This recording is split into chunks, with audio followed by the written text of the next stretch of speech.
जय माता दी। देवी भागवत महापुराण का 59वां अध्याय, महाकाली के दिव्य लोक का वर्णन।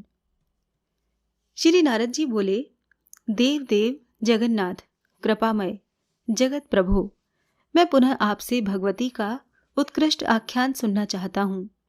कैलाश पर्वत पर शिव सानिध्य में भगवती जी की जो मूर्तियां हैं, उनमें भगवती दुर्गा का सूक्ष्म स्वरूप, दिव्य लोक और शारदीय पूजा का विधान आपकी कृपा से, आपके मुखारविंद से मैंने सुना।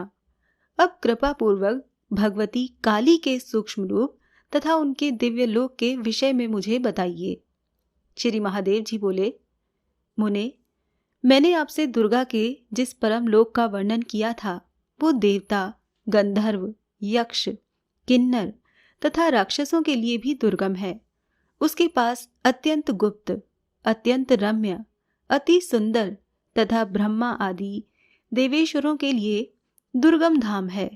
वो स्थान चारों ओर से आकर्षक, अमृतमय महासागर से घिरा हुआ है, बहुमूल्य रत्न संपदाओं से सुसंपन्न है तथा अग्नि के समान प्रभा वाला है। उसके मध्य में रत्न निर्मित 4 दीवारी से युक्त, चारों दिशाओं में 4 द्वारों वाला, मोतियों की जालियों से अत्यंत सुशोभित और चित्रमय ध्वजा पताकाओं से अत्यंत अलंकृत एक सुरम्यपुर है। हाथों में विचित्र खटवांग धारण किए हुए लाल नेत्रों वाले हजारों भैरव उन द्वारों की सदा रखवाली करते रहते हैं। भगवती दुर्गा की आज्ञा के बिना देवता, राक्षस तथा ब्रह्मा आदि देवेश्वर भी उन द्वारों को लांघकर भीतर नहीं जा सकते। उस पुर के मध्य में अनेक विध रत्नों से निर्मित, मणियों के सैकड़ों खंभों से सुशोभित तथा चारों ओर से स्वर्ण से मढ़ा हुआ एक सुंदर मंदिर है। उस मंदिर के मध्य में 10,000 सिंहों से सुशोभित एक विशाल रत्न सिंहासन है। देवर्षि नारद उसके ऊपर रखे हुए शव के ऊपर महाविद्या स्वरूपिणी महाकाली महेश्वरी सदा विराजमान रहती हैं। सभी प्राणियों के हृदय कमल में विराजमान रहने वाली कल्याणकारिणी, माया स्वरूपिणी तथा ब्रह्म रूपा एकमात्र वो महादेवी ही अपनी इच्छा से करोड़ों करोड़ ब्रह्मांडों की उत्पत्ति, पालन तथा संहार करने वाली हैं। मुने, विजया आदि 64 योगिनियां सावधान होकर परिचारिका के रूप में सदा उस पुर के कामकाज में रहती हैं। उन भगवती के दाहिने भाग में महाकाल सदाशिव विराजमान है, जिनके साथ प्रसन्न होकर महाकाली सदा विहार करती रहती हैं।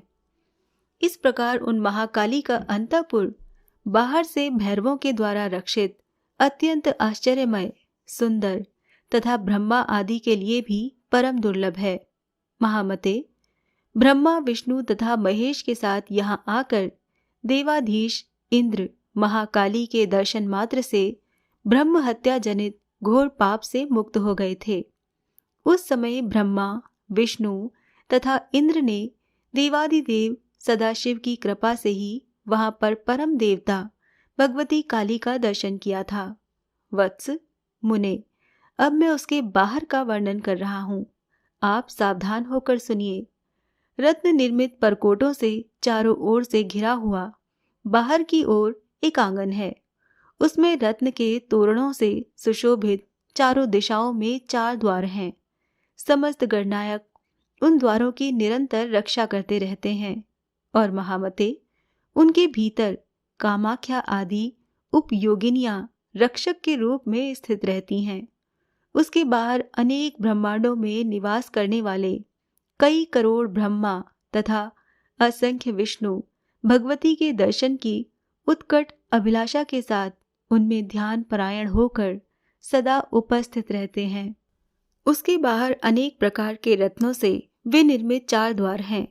करोड़ों गण उन द्वारों की सदा रखवाली करते रहते हैं। उन द्वारों के बाहर इंद्र आदि करोड़ों देवेश्वर केवल एक बार भगवती के दर्शन की आकांक्षा लेकर उनके ध्यान में तत्पर रहते हुए बहुत देर तक प्रतीक्षारत रहते हैं। इसी प्रकार भगवती की आज्ञा का पालन करने वाले करोड़ों सेवक अनेक विध रत्नों से परिष्कृत अन्य बहुत से द्वारों की रक्षा करते रहते हैं।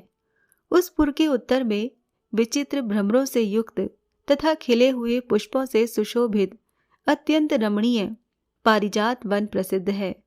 उस वन में सर्वदा वसंत छाया रहता है और मंद मंद हवा बहती रहती है। वहां ब्रह्मा, विष्णु आदि प्रमुख देवता विचित्र पक्षियों का रूप धारण कर महाकाली के चरित का मधुर स्वरों में गान करते रहते हैं। मुनिश्रेष्ठ, उस पुर के पूर्व भाग में अत्यंत सुंदर तथा सुरम्य सरोवर स्थित है। वो सरोवर स्वर्णिम कमल, कल्हार तथा कुमुद के पुष्पों से अत्यंत शोभित रहता है। गुंजार करते हुए भ्रमर समुदाय के पंखों से प्रवाहित वायु से हिलते हुए चंपक तथा अशोक पुष्पों से उस सरोवर का तट अत्यंत मनोहर प्रतीत होता है। वो सरोवर विविध वर्णों की मणियों से निर्मित सोपानों से चारों ओर से मंडित है। महामते, इस प्रकार भगवती का वो सुरम्यपुर वर्णन से परे है। इसी प्रकार वहां पर अन्य 9 महाविद्याओं में प्रत्येक का अलग अलग सुंदरपुर है और उनके भी दाहिने भाग में नानाविध रूप धारण किए भगवान सदाशिव पृथक पृथक विराजमान हैं। उन सदाशिव के साथ वो महाविद्याएं पृथक पृथक विहार करती रहती हैं।